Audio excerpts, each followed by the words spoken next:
దీని ద్వారా ఇప్పుడు కేంద్రం ఏం చేస్తుంది? అక్రమ కేసులు పెట్టే ప్రయత్నం చేస్తుంది. కేంద్రం ఏం చేస్తుంది? రాష్ట్రాలు విపక్షాలు ఉన్నాయి కదా, విపక్ష ప్రభుత్వాలు ఉంటాయి కదా రాష్ట్రాల్లో, ఈ విపక్ష ప్రభుత్వాలకు ఏం చేస్తుంది కేంద్రం? సపోజ్ ఇక్కడ రేవంత్ రెడ్డి గారు ఉన్నారు, సరే ఆయన అంటే ఆర్ఎస్ఎస్ మనిషి, జర మోడీకి దగ్గర, అది వేరే అనుకో. ఇక్కడ తమిళనాడులో స్టాలిన్ ఉన్నాడు. తమిళనాడులో ఉన్నటువంటి స్టాలిన్ పైన ఈడీని దోలిచ్చి ఒక తప్పుడు కేసు పెట్టి, ఈడీని దోలిచ్చి ఒక తప్పుడు కేసు పెట్టి ఒక 30 రోజులు జైల్లో పెట్టింది అనుకో, ఆయన ముఖ్యమంత్రి పదవి పోతుంది. ఇక నేరం రుజువైందా కాదేదా, నేరం రుజువైందా కాలేదా ఇంకా లెక్కనే లేదు, ఇక అవసరం లేదు. అంటే కేంద్రం తలుసుకుంటే రాష్ట్రాలన్నీ కూడా ప్రభుత్వాలు మార్చేయచ్చు, ఉన్నోని గద్దె దించవచ్చు, ఏదైనా చేయొచ్చు, న్యాయ వ్యవస్థతో ఎలాంటి సంబంధం లేకుండా. ముఖ్యమంత్రిని తీసుకొని జైల్లో పెట్టచ్చు. ముఖ్యమంత్రిని తీసుకుపోయి జైల్లో పెడితే కథమే, 30 రోజులలో పోతుంది కథం. అయితే ఇక్కడ ఈ ప్రభుత్వం తీసుకొచ్చినటువంటి బిల్లు ద్వారా ఏం జరుగుతుందంటే, సపోజ్ ఒక నరేంద్ర మోడీ గారు ఒక స్టాలిన్ పైన ఈడీ కేసు పెట్టిండు. ఈడీ కేసు పెట్టి ఏం చేసిండు, అది ఆయన వెంటనే ఏది బెయిల్కి అప్లై చేసుకుండు, హైకోర్టుకు పోయిండు.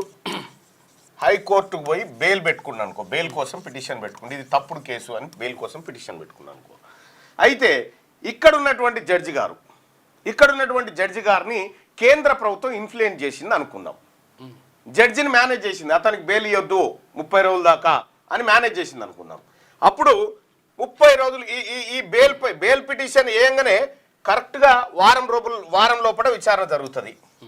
వారం లోపు విచారణ జరిగిన తర్వాత జడ్జి గారు ఇద్దరి వాదనలు వింటాడు.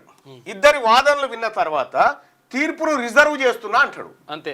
ఈ తీర్పును 30 రోజుల కంటే ఎక్కువ రిజర్వ్ చేసింది అనుకో, 30 రోజులు దాటి 31 రోజు అయిందంటే కథం పదవి పోతుంది. అంటే ఒక వ్యక్తి తలుసుకుంటే ఈ రాష్ట్రంలో ప్రభుత్వం కూలిపోతుంది. అయితే గతంలో ఇట్లా లేకుండే నిరూపణ కావాలి, కోర్టులు నిరూపించాలి దోషి అంతే. కానీ ఈ ఆర్టికల్ 130 ద్వారా 5 సంవత్సరాలు లేదా అంతకంటే ఎక్కువ,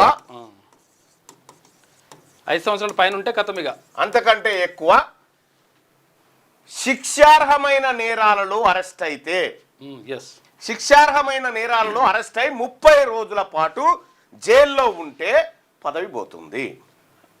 చాలా ఈజీ, అది పెద్ద విషయమే కాదు.